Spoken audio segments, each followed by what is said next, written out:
కేవలం అమ్ముకొని ఢిల్లీకి కప్పం కట్టేటువంటి నీచమైన ప్రయత్నం ఏ రేవంత్ రెడ్డి సర్కార్ ఏది చేస్తుందో దీన్ని తెలంగాణ ప్రజలందరూ కూడా గమనిస్తున్నారని చెప్పి మనం చేస్తూ ఉన్నాం. ఇవాళ 10 సంవత్సరాలు అధికారంలో ఉన్న టీఆర్ఎస్ పార్టీ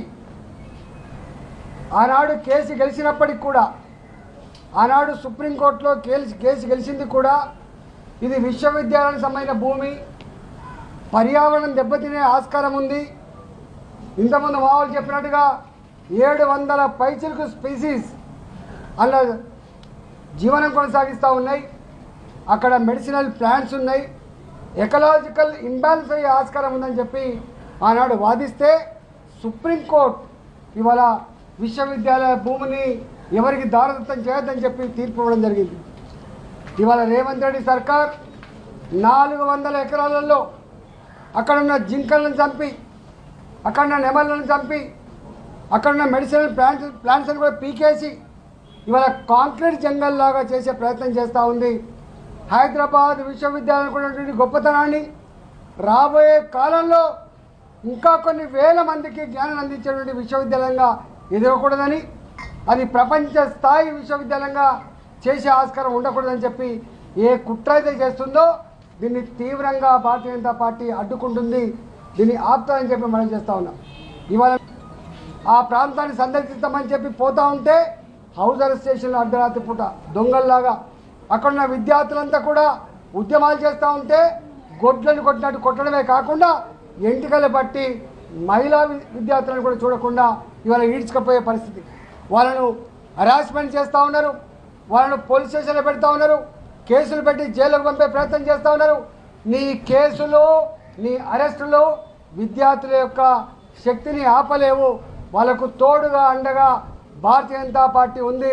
ఎట్టి పరిస్థితుల్లో కూడా ఇవాళ ధర్మేంద్ర ప్రధాన్ గారు మాకు మాట ఇచ్చిండు, ఎట్టి పరిస్థితుల్లో కూడా అది జరగకుండా ఈరోజే ముఖ్యమంత్రికి తెలంగాణ రాష్ట్ర ప్రభుత్వానికి ఉత్తరం రాస్తా అని చెప్పిండు. ఖచ్చితంగా దానికోసం భారతీయ జనతా పార్టీ పార్లమెంట్ సభ్యులుగా రేపు పార్లమెంట్లో కూడా ప్రస్తావించే ప్రయత్నం చేస్తాం. అర్జెంట్ మోషన్లో కూడా పాల్గొనే ప్రయత్నం చేస్తామని చెప్పి ఈ సందర్భంగా తెలియజేస్తా ఉన్నాం. ఇవాళ మా విద్యార్థులని హింసిస్తున్న, మా విద్యార్థులనే కేసు పెడుతున్న దానికి మేము పూర్తి స్థాయిలో ఖండిస్తూ ఉన్నాం. ఈ పోలీసులు, ఈ బుల్డోజర్లు తక్షణమే ఆపాలని చెప్పి మేము డిమాండ్ చేస్తాం. మీ ఎన్ఎస్యూఐ ఓపెన్గా స్టేట్మెంట్ పంపించింది, మీకు వచ్చిందా? వచ్చింది కదా, సోషల్ మీడియాలో వచ్చింది కదా. ఇంకా బుద్ధి రావాలి కదా.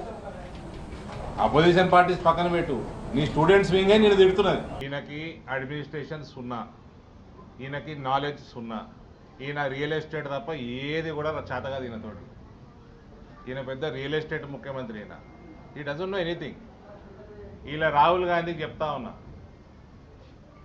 నీకు కమిషన్ లేకపోతే ఇది అమ్ముకుని 40,000 కోట్లు ఏదైతే వస్తాయో అందులో నీకు పర్సంటేజ్ లేకపోతే నువ్వు ఇమీడియట్గా రేవంత్ రెడ్డిని ఆపమను. రోహిత్ వేముల చనిపోయినప్పుడు నువ్వు వచ్చి ఏం వాగ్దానం చేసినావు? హెచ్సియు స్టూడెంట్స్కి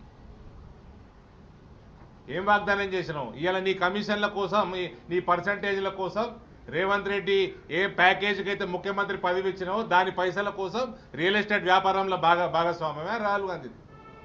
నువ్వు అనుకుంటే నీ ముఖ్యమంత్రి, నీ పార్టీ ముఖ్యమంత్రి ఆపి నిన్న జింకలు చచ్చిపోయినాయి, నిన్న అనేక పీకాక్స్ చచ్చిపోయినాయి.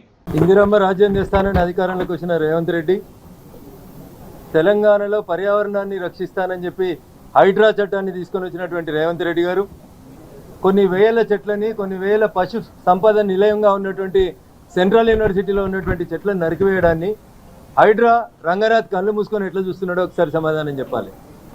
1973లో 2,400 ఎకరాలు ఇచ్చి హైదరాబాద్ సెంట్రల్ యూనివర్సిటీ అనే ఒక విశిష్టమైనటువంటి యూనివర్సిటీని తెలంగాణ ఉద్యమాన్ని అణిచేందుకు ఆ రోజు కాంగ్రెస్ పార్టీ ఇస్తే, ఇందిరమ్మ పేరు చెప్పుకొని అధికారంలోకి వచ్చినటువంటి రేవంత్ రెడ్డి పేరుకు ముందు ఒకసారి, పథకానికి వెనకాల ఒకసారి ఇందిరమ్మ జపం లేకుండా బతుకుతున్నటువంటి రేవంత్ రెడ్డి కాంగ్రెస్ సర్కార్ ఇందిరమ్మ ఇచ్చినటువంటి 2,400 ఎకరాల హైదరాబాద్ సెంట్రల్ యూనివర్సిటీ భూముల్లో 400 ఎకరాల భూముల్ని మా ఇష్టారాజ్యంగా అమ్ముకుంటామనేటువంటి అధికారం రేవంత్ రెడ్డికి, కాంగ్రెస్ సర్కార్కి ఎక్కడుందో ప్రజలకు చెప్పాలి. టీఆర్ఎస్ ఎలియాస్ బీఆర్ఎస్ పార్టీ అధికారంలో ఉన్నప్పుడు సర్కారు భూములు అమ్ముకుంటే పిసిసి ప్రెసిడెంట్గా అంతంత ఎత్తెగిరినటువంటి రేవంత్ రెడ్డి గారికి పిసిసి అధ్యక్షుడి నుంచి ముఖ్యమంత్రి సీట్లోకి మారంగానే ప్రభుత్వ భూములు అమ్ముకోవడం న్యాయం అని చెప్పింది ఎవరో ఒకసారి రేవంత్ రెడ్డి గారు ప్రజలకు చెప్పాలి. ఆడలేక మధ్యలో ఓడిందన్నట్టు ప్రభుత్వ పరిపాలన చేతగాక అటు రవీంద్ర భారతిలో ఇటు అసెంబ్లీలో నాకు చేతనైతే లేదు, నాకెవరు అప్పులు ఇస్తలేరు, నేను ప్రభుత్వాన్ని నడపలేకపోతున్నా అని చెప్పి పరోక్షంగా చెప్తూ ప్రభుత్వ భూములు అమ్ముకునే ఈ కార్యక్రమాన్ని భారతీయ జనతా పార్టీ ఖచ్చితంగా ఖండిస్తుంది. మొత్తం పార్టీ విద్యార్థుల పక్షాన నిలబడుతుంది. సెంట్రల్ యూనివర్సిటీలో జరుగుతున్నటువంటి పనులని వెంటనే ఆపాలని చెప్పి డిమాండ్ చేస్తా ఉన్నాం. కొద్దిసేపట్లో తెలంగాణ హైకోర్టులో పబ్లిక్ ఇంట్రెస్ట్ లిటిగేషన్ పిటిషన్ కూడా ఆర్గ్యూ జరగబోతా ఉంది.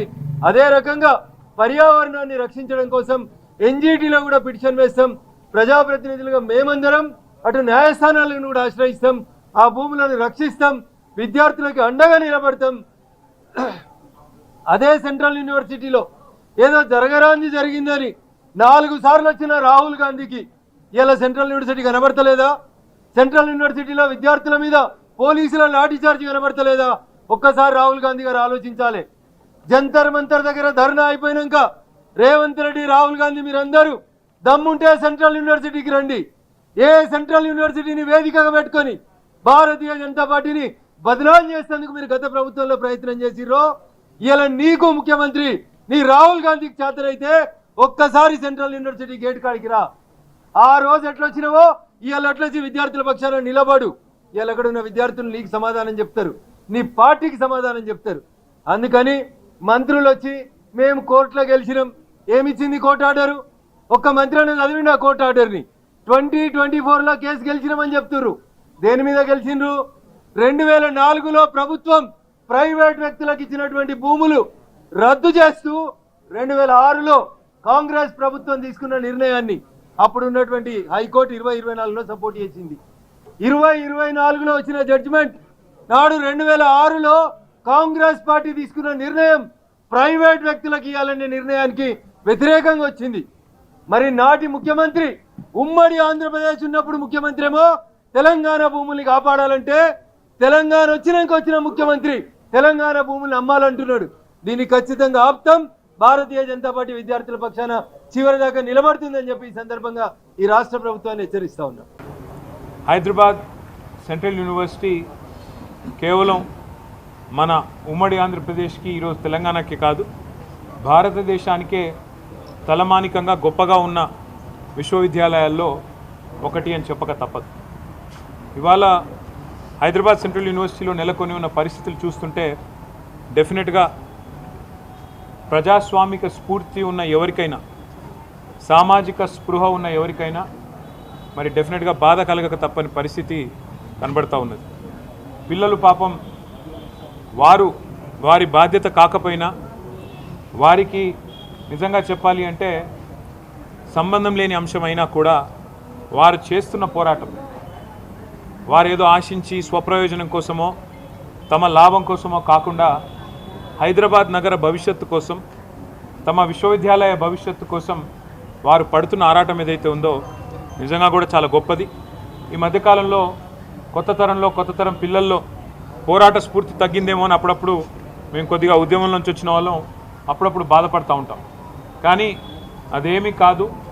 సరైన సందర్భం వచ్చినప్పుడు, సరైన ఇష్యూ ఉన్నప్పుడు తప్పకుండా మేము గొంతు విప్పుతాము అని చెప్పి వాళ్ళ హైదరాబాద్ సెంట్రల్ యూనివర్సిటీ పిల్లలు చూపెడుతున్న తెగువ, వారి పోరాటానికి ముందుగా నేను సెల్యూట్ చేస్తూ వారికి హ్యాట్స్ ఆఫ్ చెప్తూ, నేను కాంగ్రెస్ పార్టీని, ముఖ్యంగా ఇక్కడున్న కాంగ్రెస్ ప్రభుత్వాన్ని సూటిగా ఒక 3-4 ప్రశ్నలు ఆ పిల్లల తరపున, మా పార్టీ తరపున కూడా అడుగుతా ఉన్నాను.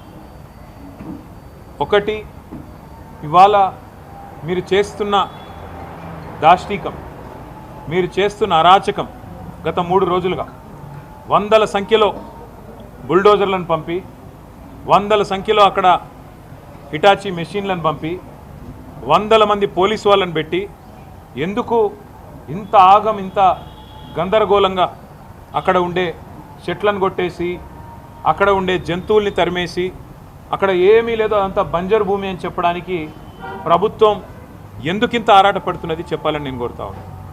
నేను ముఖ్యమంత్రి రేవంత్ రెడ్డి గారిని అడుగుతా ఉన్నా, కాంగ్రెస్ ప్రభుత్వాన్ని అడుగుతా ఉన్నా, మీకు ఆస్తులు అమ్మడం, అప్పులు తేవడం అనే మీ ఎజెండా ఏదైతే ఉందో, సరే అది మీరు ప్రభుత్వంలో ఉన్నారు, ప్రజలు నిర్ణయిస్తారు, అల్టిమేట్గా మీరు చేసేది తప్ప ఒప్ప? ఒకవైపు మీరే చెప్తున్నారు, ఎక్కడికక్కడ ఇవాళ హైదరాబాద్లో చూస్తే పెద్ద పెద్ద హోర్డింగ్లు, పెద్ద పెద్ద పోస్టర్లు, ముఖ్యమంత్రి గారి ముఖార విందంతో ఫ్యూచర్ సిటీ కడుతున్నాము, అక్కడ 50,000 ఎకరాల్లో కడతాము, ఆల్రెడీ 15,000 ఎకరాలు మా దగ్గర ఉంది, ఇంకో 30,000 ఎకరాలు సేకరిస్తున్నామని చెప్పి ముఖ్యమంత్రి గారు ఫ్యూచర్ సిటీ అని ఉదరగొడుతున్నారు. ఎయిర్పోర్ట్కి కిందికి ఆనాడు ఫార్మా సిటీ కోసం మేము సేకరించిన భూముల్లో ఈరోజు పేరు మార్చి ఫ్యూచర్ సిటీ అంటున్నారు. ముఖ్యమంత్రి గారిని కాంగ్రెస్ ప్రభుత్వాన్ని అడుగుతున్నాను, మరి ఫ్యూచర్ సిటీలో ఆల్రెడీ మీ దగ్గర 14,000 ఎకరాలు ఉన్నప్పుడు, ఇంకొక 30,000 ఎకరాలు మీరు సేకరించబోతున్నప్పుడు, మొత్తం 45,000 ఎకరాలు మీరు అక్కడ అమ్ముకోబోతున్నప్పుడు ఇక్కడ 400 ఎకరాల మీద ఎందుకు పడ్డారు మీరు? ఈ 400 ఎకరాల్లో నిన్న మొన్న మీరు చూసింటారు, వందల సంఖ్యలో మెషిన్లు పోయి అర్ధరాత్రి. నేను అడుగుతా ఉన్నా, మీరు ఒకటి ఆలోచన చేయండి. శుక్రవారం, శనివారం, ఆదివారం, ఈరోజు సోమవారం రంజాన్.